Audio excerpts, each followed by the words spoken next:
Você já se perguntou por que o dinheiro é tão importante em nossas vidas? Somos atraídos pelo desejo de conquistar cada vez mais dinheiro, para poder pagar as contas, viajar e cuidar de quem a gente gosta. O dinheiro atrai o desejo do homem desde muito antigamente. O livro Homo Sapiens, de Yuval Harari, nos traz uma ideia histórica do porquê o dinheiro nos atrai tanto. Em 1519, Hernán Cortés e seus conquistadores invadiram o México. Os astecas rapidamente notaram que os estrangeiros demonstravam um extraordinário interesse por um certo metal amarelo. Na verdade, os estrangeiros só falavam naquilo. Os astecas estavam familiarizados com o ouro, por ser bonito e fácil de trabalhar, era usado para fazer joias e estátuas, e vez por outra faziam-se trocas usando o pó do ouro. Quando um asteca queria comprar alguma coisa, em geral pagava com favas de cacau ou peças de tecido. A obsessão dos espanhóis pelo ouro parecia, portanto, inexplicável. Que era tão importante em um metal que não podia ser comido, bebido ou tecido? Quando os locais perguntaram a Cortés por que os espanhóis tinham tamanha paixão pelo ouro, o conquistador respondeu: porque eu e meus companheiros sofremos de uma doença do coração que só pode ser curada com ele. Ainda no livro Homo Sapiens, o autor explica como o que os humanos fazem podem ser mensurado por dinheiro.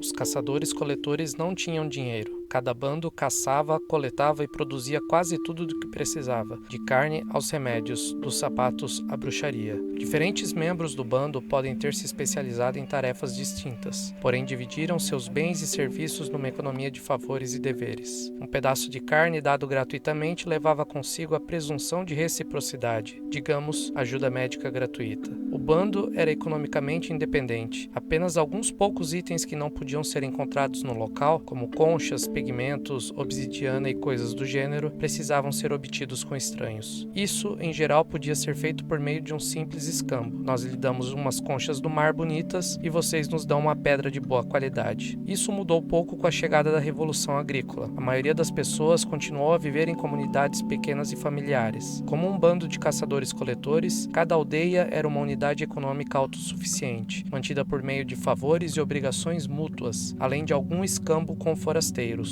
Um habitante podia ser especialmente adepto da fabricação de sapatos, outro de prestação de cuidados medicinais, e por isso os aldeões sabiam a quem recorrer quando estavam descalços ou doentes. Mas como eram agrupamentos pequenos e com economias limitadas, não era possível ter sapateiros e médicos em tempo integral. O surgimento de cidades e reinos e a melhoria na infraestrutura de transporte propiciaram novas oportunidades de especialização. Cidades densamente povoadas asseguram emprego em tempo integral, não apenas para sapateiros e médicos profissionais, mas também para carpinteiros, sacerdotes, soldados e advogados. As aldeias que ganharam reputação por produzir vinho, azeite ou objetos de cerâmica muito bons, descobriram que valia a pena se especializar quase exclusivamente naquele produto e negociá-los com outras povoações em trocas dos demais itens de que careciam. Isso fazia muito sentido. Com os climas e os solos tão diferentes, por que beber um vinho medíocre de seu quintal se é possível comprar uma variedade refinada de um lugar cujo solo e clima se revelam bem mais adequados às videiras? Se a argila em seu quintal produz jarros mais fortes e bonitos, então você pode fazer uma troca. Além disso, viticultores e oleiros especializados e empregados em tempo integral, isso sem falar de médicos e advogados, podem se aperfeiçoar para o bem de todos. No entanto, a especialização gera um problema. Como se pode trocar bens entre especialistas? Uma economia de favores e obrigações não funciona quando um grande número de desconhecidos tenta cooperar. Uma coisa é ajudar de graça uma irmã ou um vizinho. Outra bem diferente é cuidar de pessoas de fora que talvez nunca retribuam um favor. Pode-se recorrer ao escambo, porém ele só é eficaz para uma variedade limitada de produtos. Não pode servir como base de uma economia complexa. Para compreender melhor, vamos imaginar o seguinte: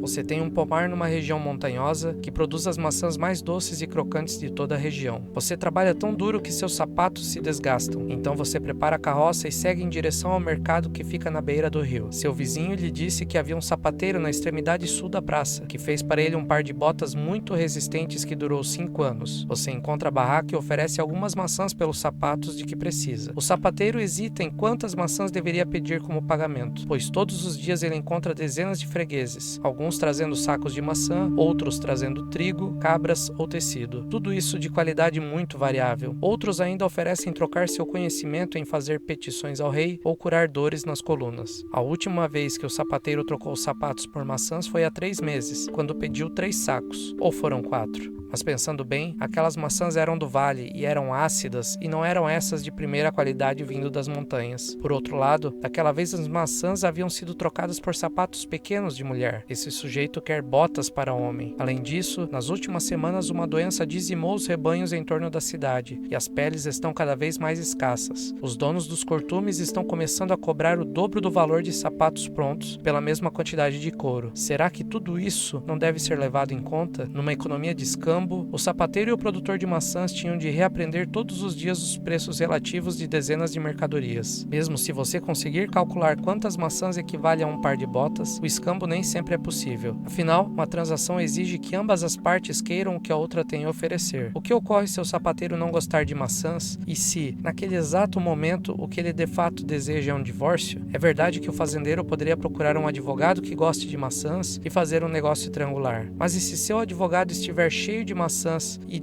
o que de fato precisa é cortar o cabelo? Algumas sociedades tentaram resolver o problema estabelecendo um sistema central de escambo, que reunisse artigos de produtores especializados para distribuí-los a quem necessitava. O maior e mais famoso desses experimentos foi realizado na União Soviética, porém foi um grande fracasso. Cada um trabalha de acordo com as suas capacidades e recebe de acordo com as suas necessidades. Se revelou na prática, cada um trabalha o mínimo possível e recebe o máximo que puder pegar. Experimentos mais moderados e exitosos foram realizados em outras ocasiões, como no Império Inca. Entretanto, a maioria das sociedades descobriu uma forma fácil de conectar grandes números de especialistas.